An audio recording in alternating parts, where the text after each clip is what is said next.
기도합니다.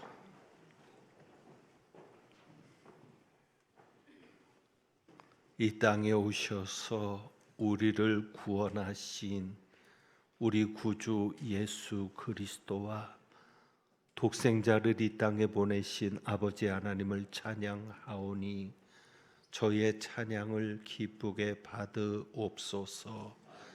구원의 감격을 새롭게 하는 시간이 되게 하옵소서. 수고한 할렐루야 찬양대와 광릉숲 오케스트라 위에 은혜 베풀어 주옵시고, 이제 말씀 듣습니다. 성령님 역사하여 주옵소서. 우리 주님 예수 그리스도의 이름으로 기도합니다. 아멘. 오늘 오후 3시에 성전 헌당 감사 예배가 있습니다. 여러분들도 참석해서 함께 축하해 주시고 기쁨을 같이 나눠주시기를 바라면서 영상을 하나 보려고 합니다. 오늘 건축 경과 보고를 할 때 건축의 발자취를 담은 영상입니다. 오늘 오후에 소개할 영상인데, 이렇게 우리 교회 성전을 건축했습니다 라고 여러분에게 먼저 소개합니다. 건축 영상을 함께 보겠습니다.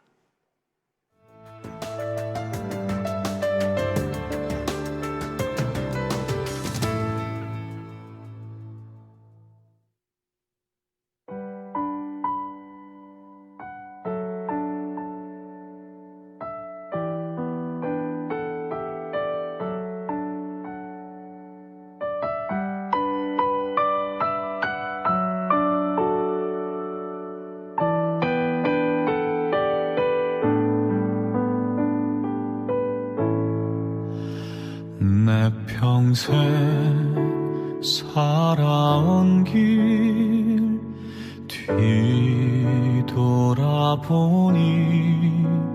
짧은 내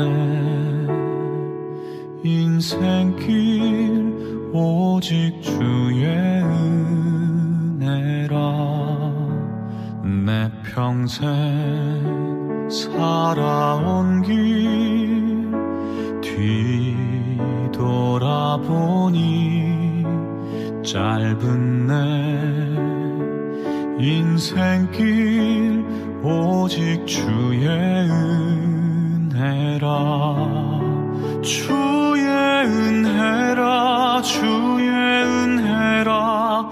내 평생 살아온 길 주의 은혜라, 주의 더함이 없는 사랑. 알려갈 길 모두 마친 후 주 얼굴 볼 때 나는 공로 전혀 없도다. 오직 주의 은혜라.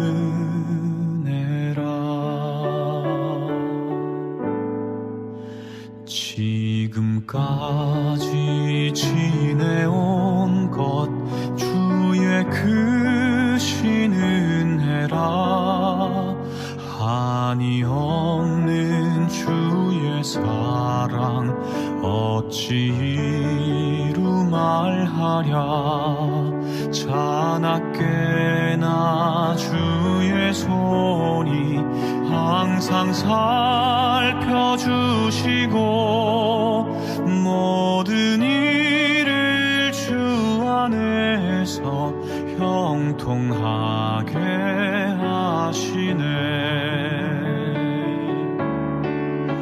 주의 은혜라, 주의 은혜라.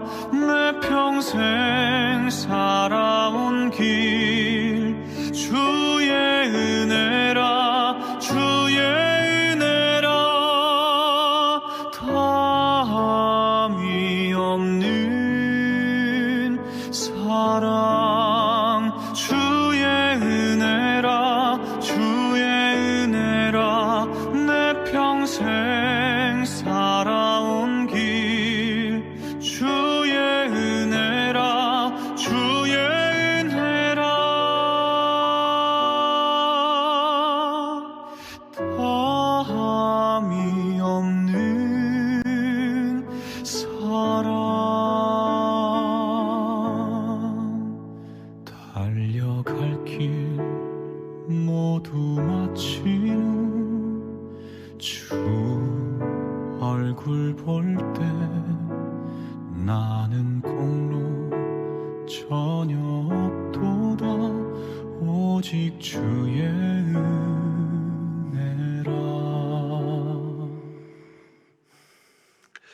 우리 옆에 있는 분들에게 이렇게 인사하면 좋겠습니다. 주님께서 하셨습니다. 인사하시면서 동참하신 여러분 수고하셨습니다. 인사합니다.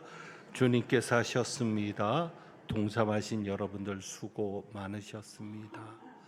정말 감사드립니다.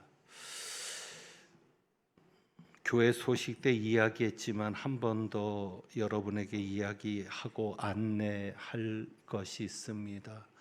오늘 오후 3시에 행사가 마치면 외부에서 오신 손님들만 저희가 식사를 준비했습니다. 멀리서 오시기 때문에 식사를 준비했는데 다 할 수가 없어서 외부에서 오신 손님들만 식사를 합니다. 우리 성도님들은 따로 식사를 준비하지 않았으니까 그렇게 이해해 주시고 행사 마치면 외부 손님들만 식당에서 식사할 수 있도록 그렇게 양보해 주시면 감사하겠고, 대신 우리 성도님들은 점심을 잘 준비했습니다. 제가 건축을 하면서 정말 잊을 수 없고 감사한 분이 최희수 장로님입니다. 우리 최희수 장로님과 김선자 장로님께서 감사해서 오늘 점심은 성도님들에게 대접하고 싶다고 하셔서 오늘 점심 금액 전부를 두 분이 담당하셨습니다. 그래서 헌당에 대한 감사로 대접하는, 우리 교인들을 대접하는 것은 점심에, 물론 기념품은 오후에 나눠드리겠습니다. 식사는 점심에 대접하는 것으로 하고 행사 끝나고 나서는 외부 손님들만 식사할 수 있도록 많은 양을 준비하지 못했기 때문에 그렇게 해주시면 고맙겠습니다. 다시 한번 이해를 부탁드립니다.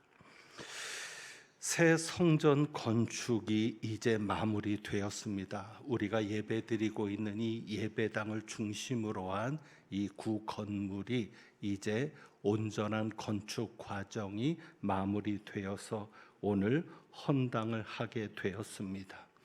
그런데 오늘 이 시점에 하나님께서 우리에게 주신 말씀이 잠언 24장 13절부터 22절 말씀입니다. 그러니까 이 말씀을 설교를 준비하면서 묵상하다 보니 여러 생각을 가지게 되었습니다. 특별히 19절 말씀을 보시면 이 말씀이 제 마음에 깊이 새겨졌습니다. 19절인데 너는 행악자들로 말미암아 분을 품지 말며 악인의 형통함을 부러워하지 말라. 너는 행악자들로 말미암아 분을 품지 말며, 그리고 뭐라고 말씀하세요? 악인의 형통함을 부러워하지 말라. 이 말씀은 하나님의 말씀입니다. 이 말씀은 우리에게 여전히 진리입니다. 그러니까 이 말씀에는 아주 깊은 의미가 담겨 있습니다. 우리가 아는 대로 이 잠언은 하나님을 경외하는 자가 지혜로운 자라고 말씀하고 지혜 있는 자가 어떻게 살아야 될 것을 교훈하고 있습니다. 그런데 지혜 있는 자, 하나님을 경외하는 자가 조심해야 할 것이 있다. 그 중에 여러 가지가 있지만 그 중에 강조하면서 여러 번 반복해서 주신 말씀이 바로 오늘 19절 말씀입니다. 자, 우리가 다시 한번 19절 말씀을 읽어볼까요? 19절 너는 행악자들로 말미암아 분을 품지 말며 악인의 형통함을 아멘. 너는 행악자들로 말미암아 분을 품지 말며 악인의 형통함을 부러워하지 말라. 이 말씀이 얼마나 중요한지 여러 번 강조하고 있거든요. 자, 1절 볼까요? 1절. 너는 악인의 형통함을 부러워하지 말며. 여기서 먼저 말씀하셨잖아요. 너는 악인의 형통함을 부러워하지 말며, 그리고 이렇게 말씀합니다. 그와 함께 있으려고 하지도 말라. 왜 그와 함께 있으려 하지도 말라라고 말씀하시는가는 뒤에 설명합니다. 자, 21장으로 가서 봅니다. 21장 4절. 눈이 높은 것과 마음이 교만한 것과 악인이 형통한 것은 다 죄니라. 악인이 형통한 것은 다 죄니라. 악인이 형통한 것은 죄이기 때문에 23장 17절에서는 이렇게 말씀합니다. 내 마음으로 죄인의 형통을 부러워하지 말고 항상 여호와를 경외하라. 그러니까 악인이 형통한 것은 죄이기 때문에 악인의 형통함을 부러워한다는 것은 무엇을 부러워하는 거예요? 죄인의 형통함을 부러워하는 것이죠. 죄인의 형통함을 부러워하지 말아라. 그것은 죄를 부러워하는 것과 마찬가지가 되는 것이겠지요. 왜 이 말씀이 이렇게까지 부딪혀 왔느냐? 오늘 헌당 감사 예배를 드리는입니다. 여러분이 영상에서 보셨지만 저희 교회가 기공 예배를 드릴 때 2009년에 기공을 했는데 공사를 시작했는데 그때 이미 동부 아파트가 외관이 완성돼 있었던 때입니다. 그러니까 성전 건축은 아파트 입주보다 먼저 되어야 했습니다. 그래서 속도를 낼 수밖에 없었는데 은혜로 아파트 입주 전에 성전 건축이 마무리될 수 있었습니다. 감사한 일이죠. 그런데 실제 건축의 시작은 2006년이었습니다. 원래는 2006년에 성전을 지으려고 했었습니다. 왜? 그때가 저희 교회 100주년입니다. 그러니까 100주년 기념 교회를 2006년에 지으려 했는데 여의치가 않아서 그러면 2006년에 건축 헌금을 작정이라도 하자. 그래서 시작하자. 그래서 2006년에 건축 헌금을 작정했습니다. 그리고 2009년에 시작을 했으니까 3년 동안은 성도들의 건축 헌금이 모아졌습니다. 그래서 그 건축 헌금을 모은 것을 3년 동안 모은 것을 가지고 시작하면서 나머지 금액에 대한 대출을 받은 겁니다. 그리고 그 대출을 말씀드린 것처럼 올해 1월 2025년 1월에 전부 청산할 수 있었습니다. 너무 감사한 일이죠. 여기에는 많은 분들의 헌신이 있었습니다. 그 많은 성도들이 건축이 하나님의 뜻임을 인정한 겁니다.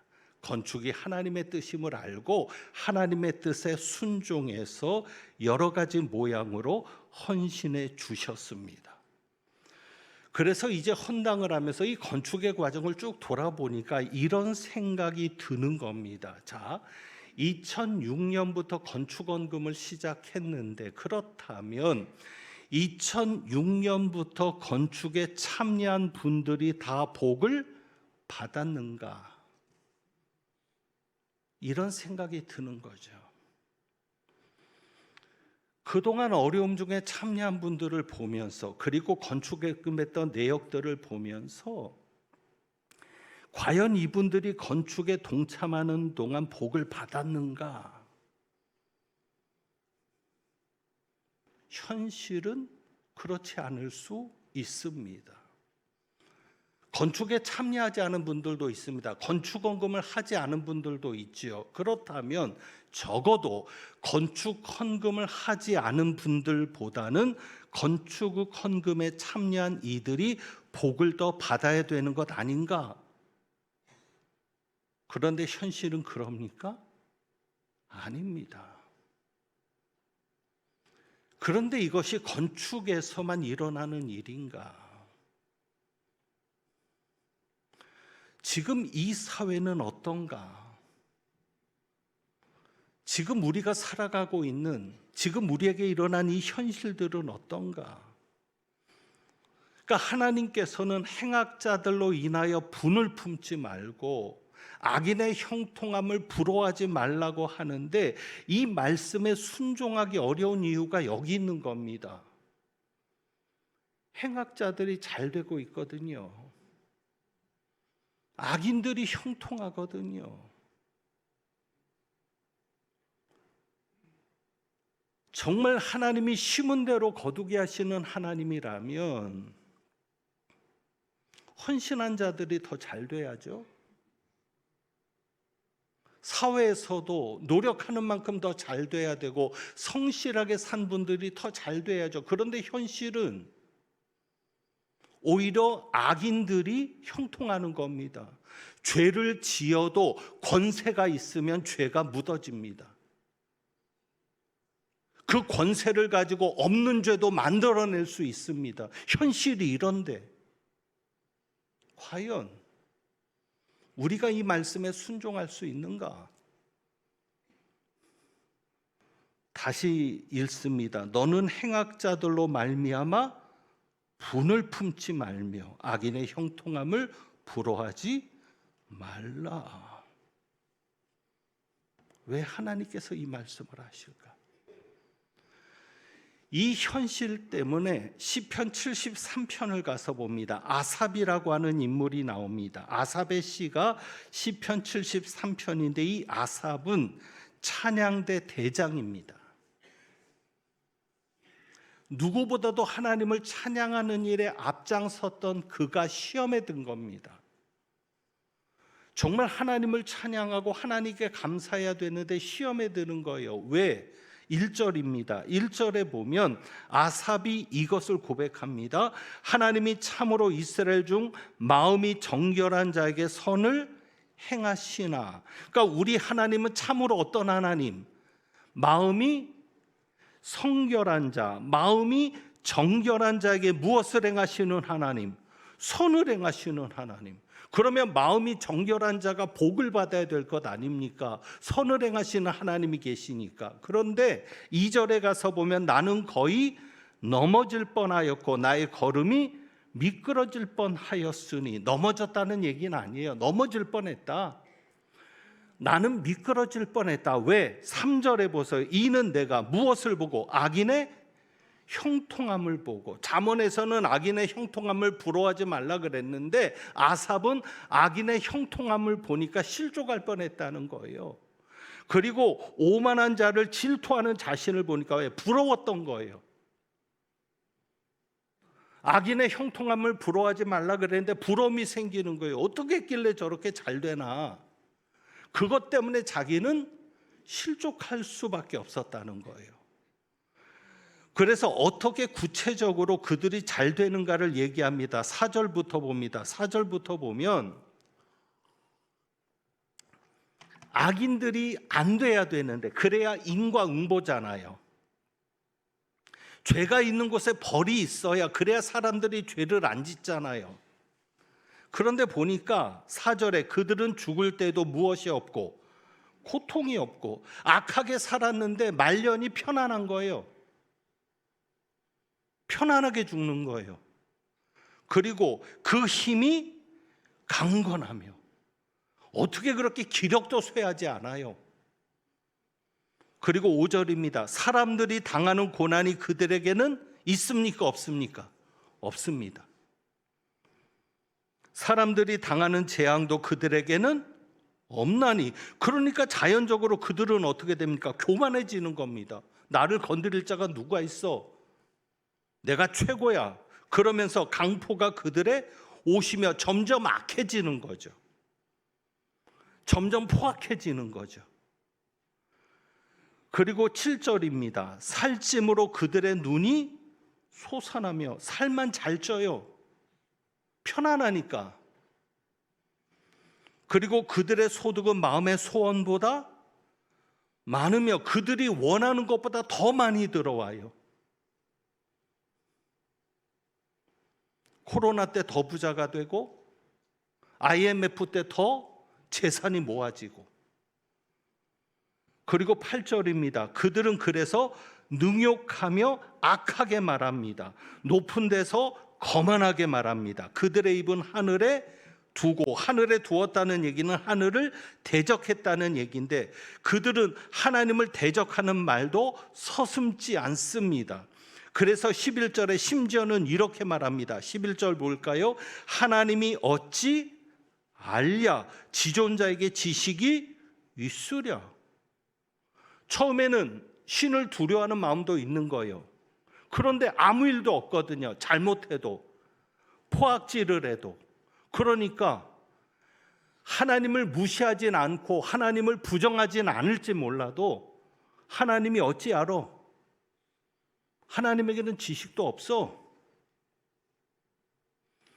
점점 하나님을 업신여기고 하나님을 대적하는 말까지 하는 것이죠. 그래서 12절에 볼지어다 이들은 악인들이라도 항상 평안했다. 재물은 더욱 불어났다. 반면에 아삽은 마음이 정결한 자에게 선을 행하시는 하나님을 믿으니까 아삽은 어떻게 살려고 애썼을까요? 마음이 정결하게 살려고 애썼겠죠. 그런데 13절에 이렇게 말합니다. 내가 내 마음을 깨끗하게 하며 내 손을 씻어 무죄하다 한 것이 실로 헛되도다. 내가 이렇게 산 게 헛되다. 죄 안 짓고 살려고 몸부림쳤던 게 헛되다. 어느 때는 실수할 수 있어요. 잘못할 수 있어요. 그래서 손을 씻는 거예요. 하나님 앞에 회개하면서 용서받고 하나님 앞에 이제 나는 용서받은 죄인이라고 고백하며 하나님을 찬양했던 것도 헛되다. 그러면서 14절에 말합니다. 나는 종일 재난을 당하며 아침마다 징벌을 받았도다.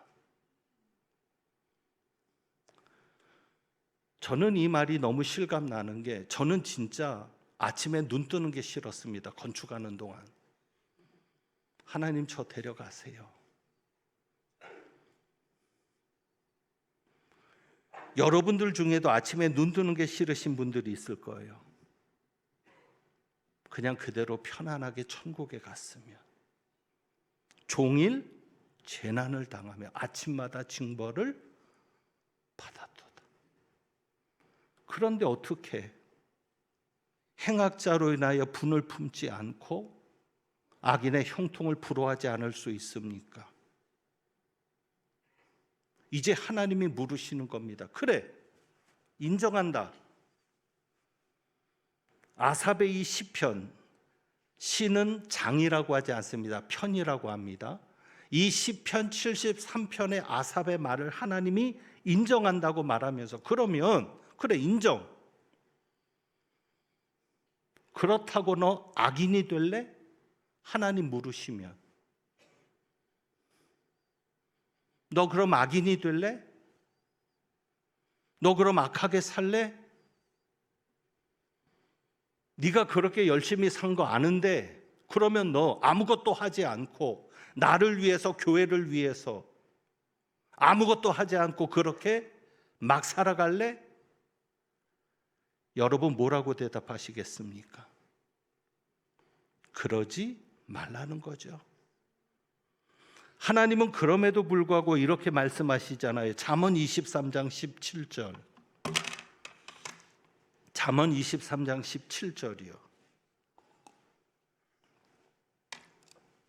내 마음으로 죄인의 형통을 부러워하지 말고 어떻게 하라? 항상 하나님을 경외하라. 이게 하나님의 말씀이거든요. 죄인의 형통을 부러워하는 것으로만 끝나지 말고 더 나아가라는 거예요. 오히려 더 어떻게 항상 always 항상 하나님을 경외하라고 말씀하시는 거죠. 왜 하나님께서 악인의 형통을 부러워하지 말라고 하실까? 이제 우리가 그것을 생각해 보아야 되겠죠. 자, 15절입니다. 15절. 악한 자들, 악인이 형통하는 이유 중에 하나가 이겁니다. 악한 자여 의인의 집을 엿보지 말며 그가 쉬는 처소를 헐지 말지니라. 자, 악인들이 형통하는 이유가 뭐예요? 의인의 집을 엿보는 거예요. 그래서 의인의 집을 헐어서 의인의 집의 것을 빼앗아 오는 거예요. 그게 강포죠. 그러니까 결국 악한 자들의 형통은 누구의 눈물이고 누구의 피입니까? 의인들의 눈물이고 의인의 피인 거죠. 그래서 부러워하지 말라는 것이죠. 그런데 사람들은 그거를 모르는 거예요. 그냥 저 사람이 잘 됐어, 저 사람이 이렇게 하니까 성공하던데, 그러면서 따라가니까 뭐라고 얘기하는 거예요? 24장 1절. 너는 악인의 형통함을 부러워하지 말며 그와 함께 있으려고 하지도 말지어다. 왜 사람들이 악인에게 있으려고 합니까? 악인이 잘 되니까. 저 사람하고 있으면 잘 돼, 저 사람하고 있으면 성공할 수 있대. 실제로 잘 되고 성공하는 비결은 누구에게 있는데? 하나님에게 있는데. 악인과 함께 있으려고 하는 거예요. 근데 사람들은 겉만 보는 거죠. 속은 보지 못하는 겁니다. 그래서 이렇게 말합니다. 2절. 그들의 마음은 무엇을 품고 강포를 품고, 그들이 비록 잘 됐지만, 아무 일 없는 것 같이 평안하고 재물도 늘어나고 잘 되는 것 같지만 그들의 마음에는 무엇이 있어요? 강포가 있는 거예요. 그리고 그들의 입술은 무엇을? 재앙을 말하는 게 결국은 재앙으로 가는 거죠. 그런데 사람들은 겉모습만 보는 거예요. 그러니까 그들과 함께 있으면서 그들을 따라가는데 결국 그들을 부러워하는 것으로 끝나지 않고 그들과 함께 있다 보면 어떻게 될까요? 그들에게 물들겠죠. 아, 이래도 되는구나. 이렇게 사는 것도 괜찮은 거구나.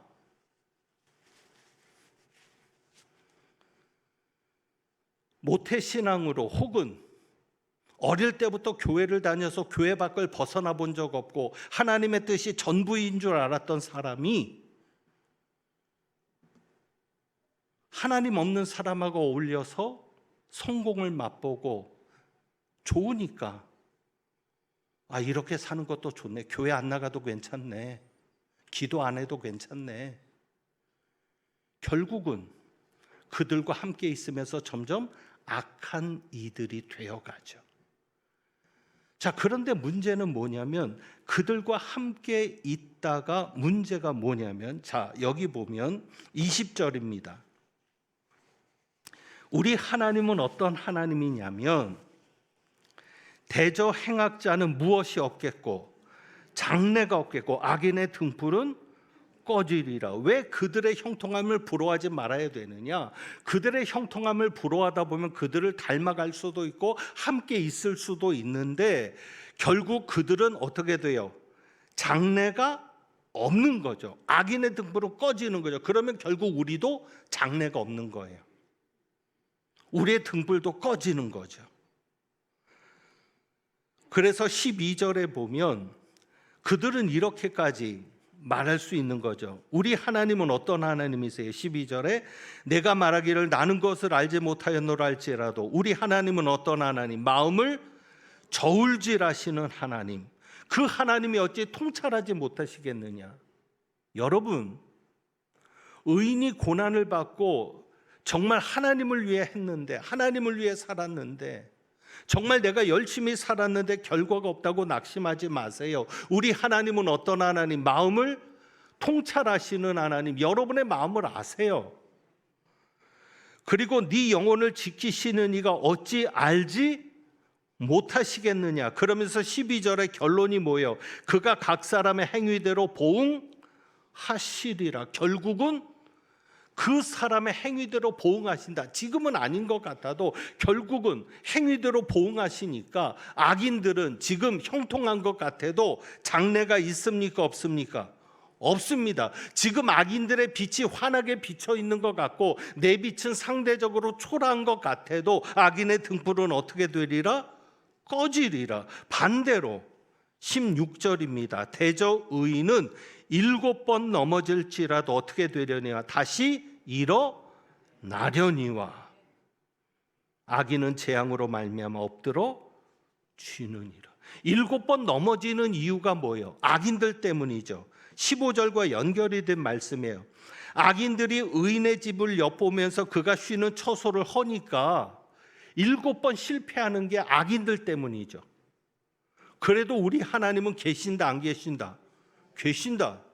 사람들이 여러분에게 말할지 몰라요. 하나님 없어. 하나님이 있으면 세상이 어떻게 이래? 왜 죄가 있는데 벌을 안 받아? 저렇게 착하게 살고 열심히 사는데 왜 복을 못 받아? 하나님이 계시면 그렇게 열심히 신앙생활하는데 왜 이 정도밖에 못 살아? 교회 안 다니는 사람들이 더 잘 살더라. 절에 다니면서 불공 드리는 사람이 더 부자가 많더라. 하나님 어디 있어? 그런데 하나님 뭐라고 얘기하세요? 하나님은 계신다 안 계신다? 계신다. 하나님은 통찰하고 있다. 너를 지킨다. 7번 넘어질지라도 다시 일으킬 것이다. 7.8기를 행하시는 하나님.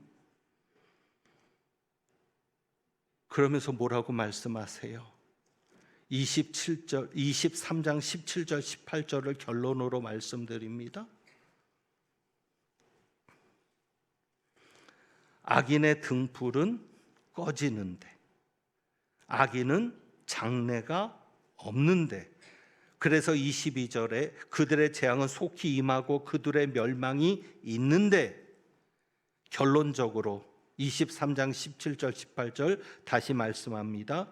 내 마음으로 죄인의 형통을 부러워하지 말고 그럼에도 불구하고 어떻게 해라? 하나님을 경외하라. 그리고 말씀합니다. 정령이 내 장래가 있겠고 내 소망이 끊어지지 아니하리라. 그리고 오늘 말씀에도 14절입니다.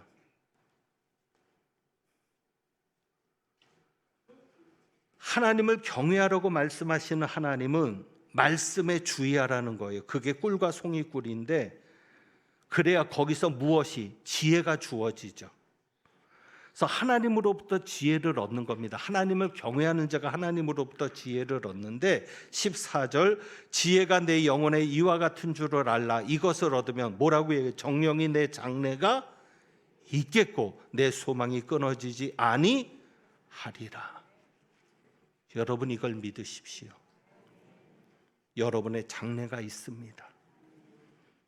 여러분의 소망은 절대 끊어지지 않습니다.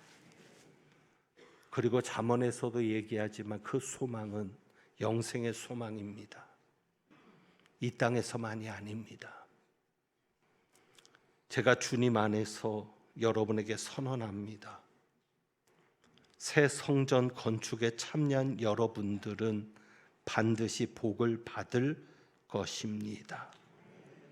각 사람의 행위대로 갚으시는 하나님께서 여러분들의 수고와 여러분들의 헌신과 여러분들의 눈물과 여러분들의 기도를 반드시 기억하시고 복을 주실 겁니다. 이제 우리에게 한 가지 또 일이 남았습니다. 그것은 과관련센터 빚을 해결하는 겁니다. 우리 자녀들에게, 우리 후대들에게 빚을 물려주지 않았으면 좋겠습니다. 그래야 되는 이유 중에 하나는 교회가 너무 힘이 듭니다. 세상이 교회를 얼마나 손가락질하고 전도하기가 얼마나 어려운지, 앞으로 우리 자녀들이 교회 중심이 되는 그 시대는 더 교회가 힘들 겁니다. 그럼에도 불구하고 하나님께서 남겨주실 교회가 되어야 합니다. 이 지역에 의미 있는 교회가 되어야 합니다.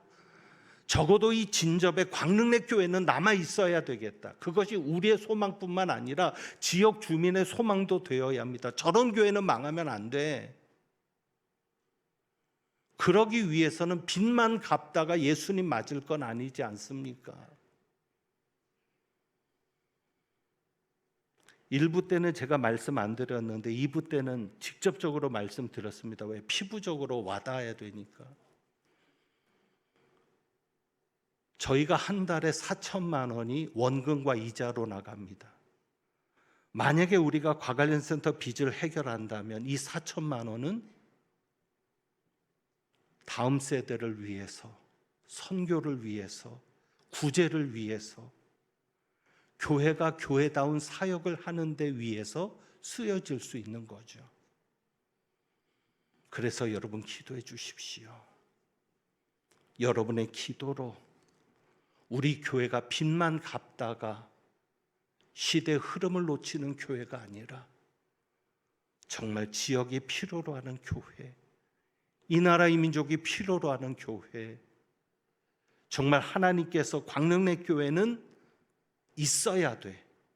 촛대를 옮기지 않고 광릉내 교회만은 이 땅에 120년의 역사를 바라보고 가는데 주님 오시는 그날까지 이 땅에 남아 있어야 될 교회로 하나님께서 그렇게 인정하시는 교회가 될 수 있도록 여러분이 힘을 모아주시고 기도해 주시기를 부탁드립니다. 그래서 오늘 우리가 한번 이 찬양 드려봅니다. 십자가로 갑니다. 사순절이어서 우리가 십자가와 관련된 찬양을 드리기도 하지만 예수님이 가장 힘들지 않았을까? 악인의 형통을 부러워하지 말라고 했는데, 행악자로 인해 분노하지 말라고 했는데 예수님이 가장 힘들지 않았을까? 그렇다면 우리도 주님이 가신 그 십자가로 가서 주님과 함께 걸어갈 수 있다면 이겨낼 수 있지 않을까? 그리고 모든 것이 주님의 은혜임을 우리가 믿는데 주님의 은혜로만 되는 것임을 고백하는 이 찬양을 이어서 드리겠습니다.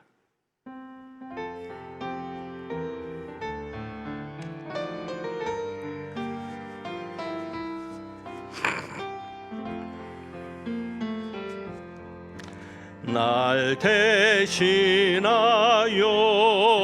지신 십자가로 은혜 구하며 지금 나갑니다. 연약함 얻고 보혈임 입어 겸손히 나갑니다. 날 대신하여 지신 십자가로 은혜 구하며 지금 나갑니다. 연약함 얻고 보혈임 입어 겸손히 나갑니다.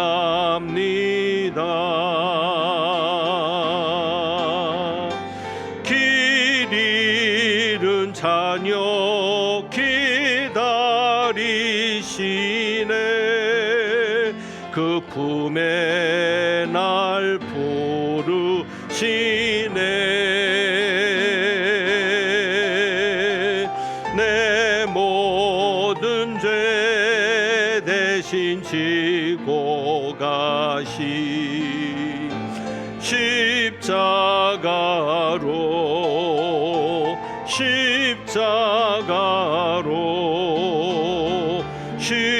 십자가로 갑니다. 주 나의 모습 주 나의 모습 보내 상한 나의 맘 보시네. 주님이 보십니다. 주 나의 눈물 주님이 여러분의 눈물을 아십니다. 홀로 울던 마음 아시네. 주 사랑 내게 있습니다. 주 사랑 내게 있네. 그 사랑이 날 채우네. 주님 내게 있습니다. 주님 내게 있네. 그 은혜로 날 세우네. 세상 소망 다 사라져가도 주의 사랑은 끝이 없으니 살아가는 이 모든 순간이 주의 힘을 나는 믿네. 살아가는 이 모든 순간이 살아가는 이 모든 순간이 주의 힘을 나는 믿네. 아멘. 기도합니다. 살아가는 모든 순간이 주님의 은혜임을 믿습니다. 세상의 소망을 가지고 살아가는 이들이 악하고 못된 방법으로 잘 살아간다 할지라도 우리의 소망은 하늘에 있으니, 우리는 하나님의 자녀로 이 땅에 살고 있으니, 그래도 우리가 살아가는 방법은 세상의 소망을 가진 사람들과는 다르게 하여 주옵소서. 조금 늦더라도, 우리가 생각하는 대로 풀리지 않더라도 결국 그 일을 이루실 분은 하나님이시니 하나님께 모든 것을 맡기고 승리하고 견디며 나가는 저희들 되게 하여 주시옵소서. 오늘도 주님 앞에 귀한 예물을 봉헌합니다. 쓰고 남은 것을 드리는 것도 아니고 억지로 드리는 것도 아니고 여유가 있어서 드리는 것도 아닙니다. 그저 모든 것이 주님의 은혜임을 믿기에 주님의 것을 먼저 구별하는 이 어려운 이들의 안타까움과 아픔을 주님 보시고 이 예물 하나하나에 주님의 사랑을 부어서 채워서 부족함이 없게 하여 주옵소서. 이 물질이 헛되게 쓰여지지 않게 하시고 주님의 나라가 세워지며 교회가 교회답게 되는 일에 사용되어 정말 이 광릉내 교회는 주님 오시는 그날까지 하나님께서 세워주실 수 있는 교회, 그리고 지역 주민들이 더 먼저 있어야 된다라고 인정하는 교회가 되도록 주여 도와 주시옵소서. 예물 드는 가정 손길마다 주님 함께하여 주셔서 정말 이 어려운 때에 주님만이 소망이시며 이분들을 통해 하나님의 살아계심이 드러나는 복된 역사가 끊이지 않게 하여 주시옵소서. 하나님은 내게 복을 주시고 너를 지키시기를 원하며 하나님은 그의 얼굴을 내게 비추사 은혜 베푸시기를 원하며 하나님은 그 얼굴을 내게로 향하여 드사 평강 주시기를 원하노라. 나는 이렇게 살았는데 행악하며 사는 자를 볼 때 분노하는 마음도 있겠지만 행악자로 인하여 분노하지 않고 악인의 형통함을 부러워하지 않으며 그럼에도 불구하고 항상 주님을 더욱 경외하는 자 되기를 힘쓰며 살아가는 주님의 귀한 백성들 위에 우리 주님 예수 그리스도의 은혜와 아버지 하나님의 사랑과 성령님의 교통하시며 충만하게 하심이 이제부터 영원까지 함께 하시기를 축원하옵나이다. 아멘.